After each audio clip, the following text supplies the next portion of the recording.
নমস্কার বন্ধুরা, সুপর্ণার রান্নাঘরে সবাইকে স্বাগত। আজকে আমি আপনাদের সঙ্গে শেয়ার করব লঙ্কার চপের রেসিপি। এই খাবারটাকে আমরা লঙ্কার চপই বলে থাকি, তবে আপনারা যদি অন্য কিছু বলে থাকেন তাহলে সেটাও আমাকে কমেন্টে কিন্তু অবশ্যই জানাবেন। তো চলুন তাহলে আমার আজকের এই লঙ্কার চপের রেসিপিটি দেখে নেওয়া যাক।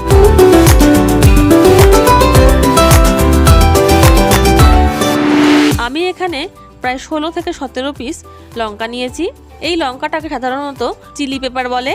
এবার এই লঙ্কাগুলোকে ভালো করে একটু ধুয়ে রাখবো। লঙ্কাগুলো ধোয়া হয়ে গেলে আমি এবার বেসনটাকে প্রথমে গুলে নিচ্ছি। আমি এখানে প্রায় 3 কাপ বেসন নিয়েছি, ওজনে 250 গ্রাম।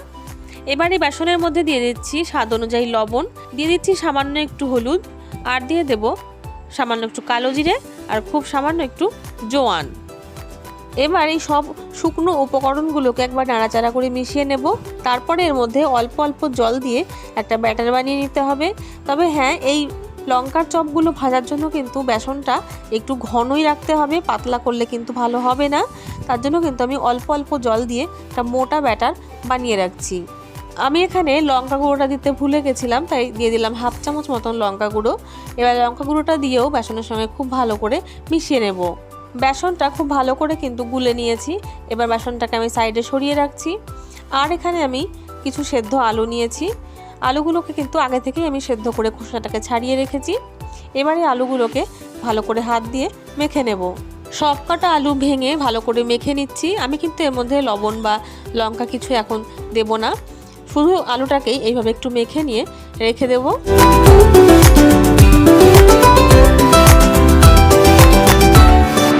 যে লঙ্কাগুলো আমি ধুয়ে রেখেছিলাম, এবার এই লঙ্কাগুলোকে একটা ছুরি দিয়ে এইভাবে কিন্তু লম্বালম্বি কেটে নেব। তারপরে কিন্তু এর ভেতর থেকে বীজটাকে বের করে নিতে হবে।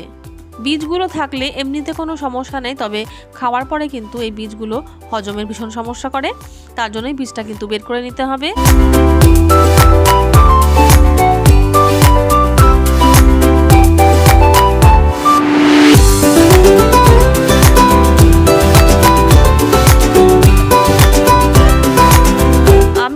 একই রকমভাবে প্রত্যেকটা লঙ্কা থেকে কিন্তু বীজগুলোকে বের করে নেব।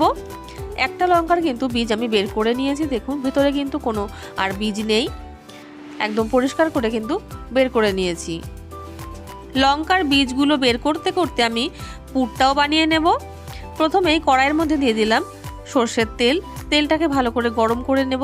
তারপরে এর মধ্যে দিয়ে দেব পেঁয়াজ কুচি। আমি এখানে বড় সাইজের 2টো পেঁয়াজ কুচিয়ে নিয়েছিলাম, সেই পেঁয়াজটাই দিয়ে দিলাম। পেঁয়াজটাকে হালকা লালচে করে ভেজে নেব। পেঁয়াজটা হালকা লালচে কিন্তু রং ধরতে শুরু করেছে, এর থেকে বেশি আর ভাজছি না। এবার এই পেঁয়াজের মধ্যে দিয়ে দেব 1 চামচ পরিমাণে গ্রেট করা আদা, আর 2 চামচ পরিমাণে দিয়ে দিচ্ছি থেতো করা রসুন। আর ঝালটা যার যেমন পছন্দ তেমনই কিন্তু ব্যবহার করবেন। আমি এখানে 2 চামচ পরিমাণে থেতো করা কিন্তু কাঁচা লঙ্কা দিয়েছি। এবার এই মশলাটাকে একটু ভালো করে ভেজে নেব। এর মধ্যে দিয়ে দেব স্বাদ অনুযায়ী লবণ, আর দিয়ে দিচ্ছি 1/2 চামচ মতন হলুদ গুঁড়ো। লবণ আর হলুদটা দিয়ে মশলার সঙ্গে নাড়াচাড়া করে মিশিয়ে নেব। তারপরে এর মধ্যে দিয়ে দেব সেদ্ধ করে রাখা আলু। এবার গ্যাসের ফ্লেমটা লোতে করে রেখে আলুর সঙ্গে মশলাটাকে খুব ভালো করে মিশিয়ে নিতে হবে।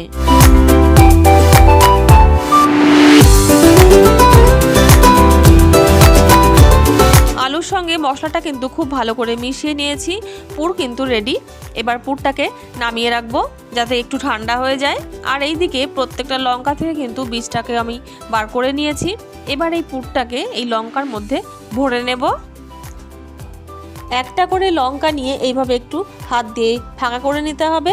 তারপর একটা চামচের সাহায্যে আলুটা দিয়ে কিন্তু ভেতরে এইভাবে একটু ঢুকিয়ে দিতে হবে। খুব বেশি কিন্তু দেব না।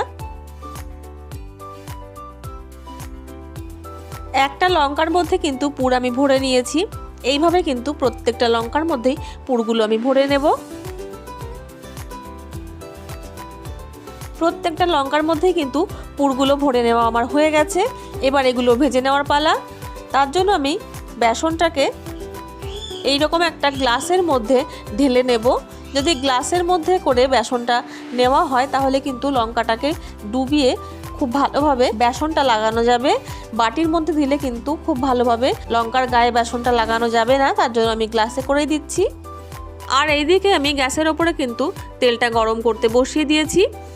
এবার একটা করে লঙ্কা নিয়ে বেসনের মধ্যে ডুবিয়ে কিন্তু আমি তেলের মধ্যে ছেড়ে দেব।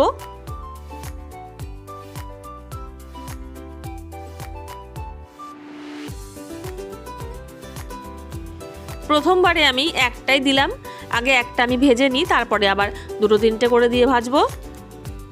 এই লঙ্কাগুলো সেদ্ধ হতে কিন্তু একটু সময় লাগে, তার জন্য গ্যাসের ফ্লেমটা লো টু মিডিয়ামে করে একটু আস্তে আস্তেই ভাজতে হবে, না হলে কিন্তু ভেতরে লঙ্কাটা একদম কাঁচা থেকে যাবে। প্রায় 3 থেকে 4 মিনিট সময় নিয়ে কিন্তু আমি আস্তে আস্তে ভেজে নিয়েছি। এটা কিন্তু ভাজা হয়ে গেছে, এবার আমি তুলে নেব।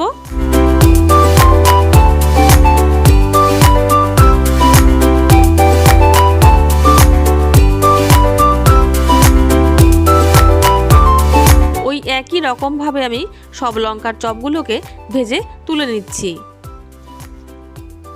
পরের ব্যাচেও কিন্তু আমি 3টে দিয়েছিলাম, 3টে ভাজা হয়ে গেছে। এবার এই 3টেকেও আমি তুলে নেব।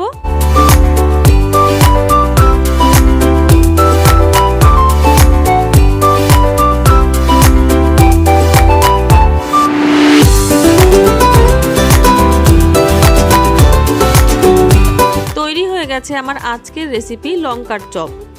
এই রেসিপিটি আপনাদের কেমন লাগলো তা কিন্তু আমাকে কমেন্টে জানাতে ভুলবেন না। ভালো লাগলে ভিডিওটিকে লাইক এবং আমার চ্যানেলে নতুন বন্ধু হয়ে থাকলে চ্যানেলটিকে সাবস্ক্রাইব করে আমার পাশে থাকার অনুরোধ রইল। চলে আসবো অন্য কোনো নতুন রেসিপি নিয়ে আপনাদের সামনে। ততক্ষণের জন্য নমস্কার, সবাই ভালো থাকবেন, সুস্থ থাকবেন।